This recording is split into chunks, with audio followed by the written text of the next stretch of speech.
Hello everybody, this is Lungile Maduna, aka Dr Maswidi. Welcome to episode number 2 of Ask Dr Maswidi.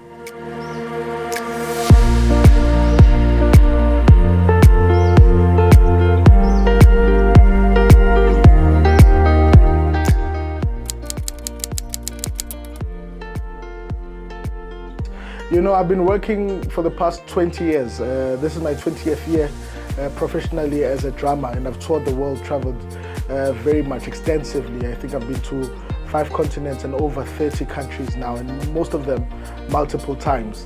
You know, and in all my time as a musician, I've been dealing with a lot of serious things. That I've been doing all these big things, recognized, you know, as one of the great musicians that are in this country. But to be honest, it was very difficult for me to be passionate about what I was doing. In fact, I had, you know, moments, I remember around 2013, 2014, where I was telling my friends that, you know what, I think I want to stop playing music, you know, because I was realizing that it was difficult for me to follow my passion, you know, the way I wanted to, because the same passion I was building and following was not giving me the life or the kind of life I thought I deserved, you know. So I had a kind of love-hate relationship, you know, with my passion.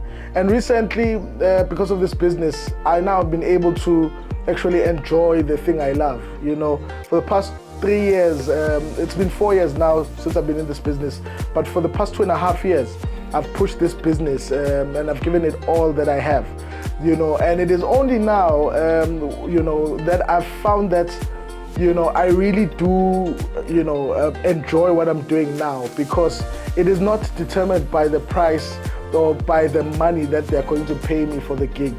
In fact, for most gigs in the past 2 years, I don't even ask how much the money, you know, how much money they're gonna pay me. I take it on the basis of me believing if this is a thing I'd like to do or not.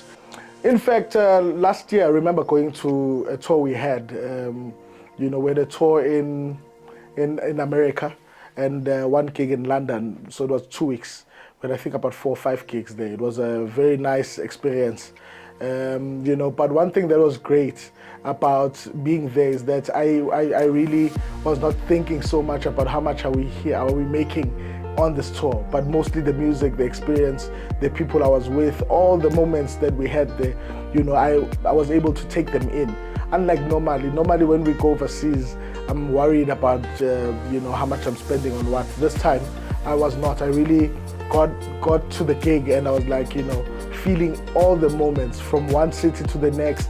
I was in the moment, you know. But because of this business, it was so interesting that I was able to make in my business what I made in a week in my business, I didn't make in the whole 2 weeks I was overseas, you know. So you can imagine that, you know, to have a business or something that can take care of you like that, you know, the kind of joy you get now when you play music.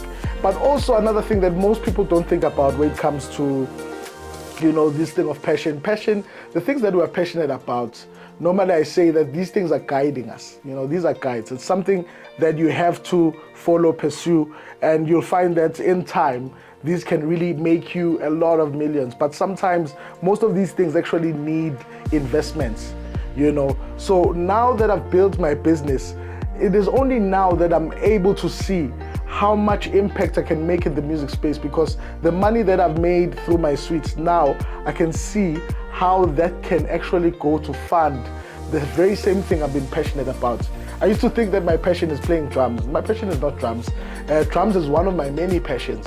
But actually my purpose or my destiny is actually music and impacting not just the musicians, but the music scene as a whole, you know. And I believe that it is important to be obsessed about destiny more than to be obsessed about the things that we think we're passionate about, because passion is temporary. Sometimes you find that you're passionate about something and something happens, that passion is gone, you know. And then now you're passionate about something else and then something happens, then that passion is gone. If you think about from the day you were born till this day, how many different passions have you had, you know, and they keep changing.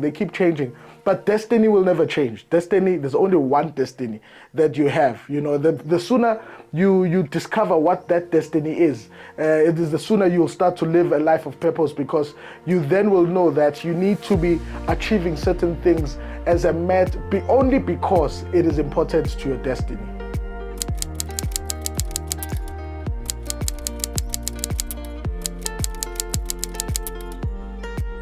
All right, so if I had a superpower, this is a very interesting topic, because I think I need a lot of superpowers. One of them is I sleep a lot, so if I sleep long hours, if I could survive with just like 2 hours of sleep, I think I'd achieve so much more. But the one superpower that I wish I'd have, and I think I'll be able to get just by working on it, is communication. I really believe that anyone who's good at communicating can achieve far more than people who are bad at it. Because communication is not just the responsibility to say something.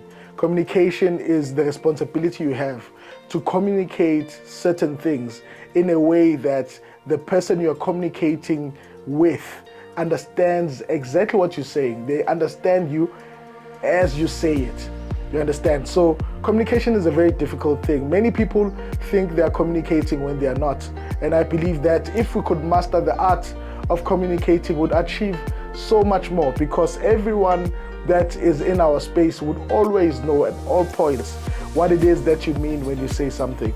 But a lot of people find that in their businesses or in their lives with their wives or family, there's big miscommunication. Someone said something, but the other person who they were talking to didn't hear it the way they were saying it. So I think a great communicator, or being a great communicator, really would help me, because I believe in business, this is what it is. I recruit people to come into this business and work with me, business partners. And it is the greatness of my communication that can get me the best people to partner with me. If I know how to communicate my vision, my team that I work with, my media team, can help me to achieve the things I would like to achieve. Because if I'm not good at saying it out and voicing it out, how are they supposed to help me reach where I'm trying to get to? There's a verse in the Bible, I just can't remember what it says, but it speaks about, casting your vision and making it clear. And there's the one that talks about writing it on a paper and make it plain.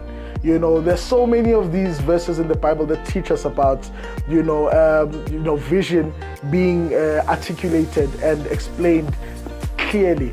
The reason for that is, once it's clear, whether you are here or you are no longer here, the people that remain can take that vision and make it come to life. So this is why I believe that if I had a superpower, that I could choose, this is the one. But I think what is exciting for me is that this superpower is not one that needs any muti or any magic. This superpower is something that I can learn and get better at it. So even if I don't have it, or even if I don't have all of it now, the more I work on it, in 2 years, in 3 years, in 5 years, I'll be able to communicate in a way that most people can hear me for what I'm saying. They'll hear what I'm saying, and whatever that I say then will be easier for them to go execute. So my number one superpower is communication. Thank you everybody for listening to this episode. This is Dr. Maswidi, and this was episode number 2. Please be on the lookout for episode number 3 of Ask Dr. Maswidi.